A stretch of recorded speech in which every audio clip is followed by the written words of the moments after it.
Paré au départ, c'est le podcast de l'agence Visamundi. Sur plusieurs dizaines de destinations, Visamundi simplifie le parcours de tous les voyageurs en aidant à l'obtention du bon document au bon moment. Rendez-vous sur visamundi.co. Bonne écoute.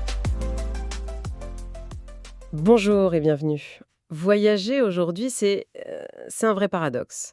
On a l'impression que tout est plus simple, plus rapide. Oui, que les frontières s'ouvrent. Exactement.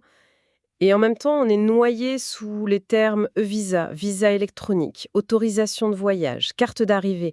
On finit par ne plus savoir ce qu'on doit faire. C'est un vrai casse-tête. Alors aujourd'hui, on va décortiquer un outil qui a été mis en place pour y voir plus clair, un indice de complexité des formalités de voyage.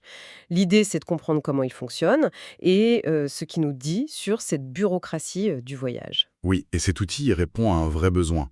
Parce qu'en fait, il y a un monde entre une autorisation électronique, disons pour le Canada, l'AV, qu'on peut obtenir en quelques clics, C'est presque instantané. voilà, et un visa d'affaires pour certains pays où on vous demande des lettres d'invitation, parfois même légalisées. Cet indice, il rend visible un effort qui était totalement invisible pour le voyageur moyen. D'accord, mais comment on mesure ça, la complexité? C'est une notion assez subjective, non? Qu'est-ce qui fait qu'une démarche obtient un 2 et une autre un 5? C'est toute l'astuce de la méthode. Ce n'est pas juste une impression, c'est une note de 1 à 5 qui est attribuée par des spécialistes sur la base de critères très concrets. Ah d'accord. Le premier, c'est ce qu'on appelle la technicité de la saisie. Est-ce que le site web officiel est clair, bien traduit? Est-ce qu'il y a des bugs? S'il plante au milieu du formulaire, par exemple, la hantise. Exactement. Ensuite, il y a la conformité des documents, c'est-à-dire le nombre de justificatifs qu'il faut scanner et envoyer. Billets d'avion, preuves d'hébergement, assurance. La fameuse pile de papier à préparer. C'est ça. Puis, il y a le délai d'édition, ou plutôt le risque. C'est la probabilité que votre dossier soit refusé ou qu'on vous demande des compléments d'information. D'accord, ça pèse lourd dans le stress du voyageur, hein. Ah oui. Et enfin, les champs additionnels. C'est la quantité d'informations, parfois très personnelles, qu'on vous demande de fournir. C'est très clair. Alors, pour que ce soit bien parlant, donnons des exemples.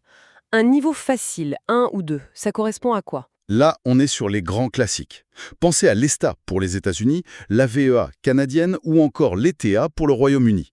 C'est surtout de la collecte d'informations de base, un filtrage en amont. Le processus est quasi automatisé et la réponse arrive très vite. C'est vraiment la voie rapide. D'accord.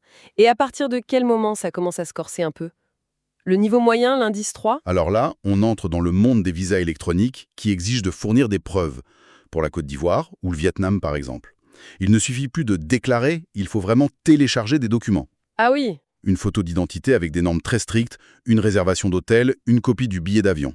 Donc on n'est plus dans une simple formalité, on constitue déjà un petit dossier. Et j'imagine que pour les niveaux 4 et 5, on passe encore un cap. Absolument. Là, on parle de visa électronique pour des destinations comme l'Inde ou la Thaïlande. Les formulaires peuvent être très longs, pas toujours très clairs, et surtout le processus peut être interactif. C'est-à-dire? L'administration peut revenir vers vous, vous demander des clarifications, un document en plus. C'est là que le risque de voir son voyage retardé à cause d'un souci administratif, il est le plus élevé. Au fond, l'intérêt principal de cet indice, ce n'est pas juste de faire peur en disant « attention, c'est difficile ». Non, c'est d'être prévenu. Voilà, c'est de permettre aux voyageurs d'anticiper, de mieux comprendre le temps, l'énergie et parfois le coût nécessaire. Ça transforme une angoisse administrative en une simple étape prévisible du voyage. On démystifie un peu la bureaucratie. Oui, on redonne un peu de contrôle aux voyageurs face à ce qui peut ressembler à une boîte noire. C'est une excellente conclusion. Et ça m'amène à une dernière réflexion pour ouvrir un peu le débat. Je vous écoute? On peut se demander si ce genre d'indice de complexité ne pourrait pas devenir une norme pour d'autres aspects du voyage. Je ne sais pas moi, les règles sanitaires, les formalités locales.